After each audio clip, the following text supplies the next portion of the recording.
Non, l'Afrique n'est pas maudite, bien au contraire. S'il faut reconnaître que certains pays africains inquiètent, il serait totalement contre-productif de mettre tout le monde dans le même panier. L'Afrique n'est pas un bloc monolithique comme par facilité on tend souvent à le faire croire. Autant vous avez des pays qui poussent à la déprime, il faut le reconnaître, vous avez d'autres qui donnent de l'espoir et même plus de la satisfaction. Par des formations professionnelles, nous avons coutume de plus parler de ce qui ne marche pas. Exceptionnellement dans cette chronique, nous voulons mettre en lumière ce qui marche. Commençons par un pays très peu connu dont on parle très rarement. Il s'agit du Botswana. C'est bien un pays africain, pourtant c'est une référence mondiale dans plusieurs domaines. D'abord, la démocratie. Depuis son indépendance, le Botswana n'a jamais connu de coup d'État. Les élections y sont organisées régulièrement et de manière totalement transparente et l'alternance est un acquis. C'est aussi pour cela que vous n'entendez pas beaucoup parler de ce pays, puisqu'il n'y a pas de contestation des élections, de guerre civile ou encore des dirigeants propriétaires des biens dits mal acquis en Occident. Les médias occidentaux qui arrosent et dominent l'Afrique n'en parlent pas vraiment. Ce n'est pas assez vendeur pour eux de montrer ce qui marche en Afrique. Pourtant, comme nous le disions plus tôt, le Botswana est une référence mondiale dans plusieurs domaines. Sur le plan économique, c'est le pays qui détient le record du monde du taux de croissance important et stable. Pendant 30 ans, de 1970 à 2000, ce pays a eu un taux de croissance élevé et stable. Aucun pays au monde n'a fait mieux. Premier producteur mondial de diamants devant la Russie, le Botswana apporte la preuve qu'avoir un sous-sol riche n'est pas une malédiction, à condition d'avoir des bons dirigeants.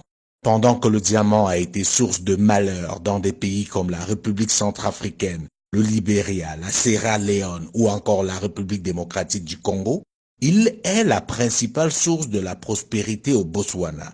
Il constitue un tiers du produit intérieur brut de ce pays. L'exploitation du diamant profite en premier lieu aux Botswanais. Le diamant du Botswana est aujourd'hui trié, taillé et vendu sur place. C'est le seul pays africain qui a réussi à imposer cela à ses partenaires. Ceci grâce au fait que le Botswana est également une référence mondiale en matière de gouvernance. C'est le pays le moins corrompu d'Afrique et par conséquent parmi les pays les moins corrompus du monde. Les premiers bénéficiaires de la vente du diamant du Botswana sont les Botswanais, car l'essentiel de cet argent est investi dans l'éducation et la formation. Le Botswana est l'un des pays au monde qui investit le plus dans l'éducation par habitant. Les étudiants botswanais reçoivent une bourse comprise entre 150 et 200 dollars par mois. Pour les plus brillants d'entre eux, si leur filière n'existe pas dans les universités botswanaises déjà assez prestigieuses, l'État vous envoie vous former partout dans le monde sans que vous ne déboursiez le moindre frais. Sur le plan sanitaire, si l'épidémie du sida résiste, il faut noter que le Botswana est le premier pays africain à rendre les antirétroviraux gratuits. La principale raison du succès du Botswana, c'est le leadership. Ce pays a eu des dirigeants exceptionnels et d'un patriotisme agissant. Le premier d'entre eux, Seretse Khama, mérite qu'on le connaisse, qu'on parle plus de lui et qu'on lui donne le rôle de modèle. C'est lui qui a imposé sa vision à ses successeurs, qui se sont alignés, chacun essayant de faire mieux que son prédécesseur. Oui, le Botswana est un pays africain, ancienne colonie britannique et aujourd'hui véritable référence mondiale. À côté du Botswana, on peut parler des pays comme l'île Maurice, le Cap-Vert, l'Éthiopie. Oui, l'Éthiopie, vous ne rêvez pas. Ce pays qui, il y a encore quelques années, était la honte du continent, dévasté par la famine, est devenu, grâce à ses leaders, une référence en Afrique et dans le monde. Bien entendu, dans cette liste, nous ne pouvons pas oublier de citer le Rwanda.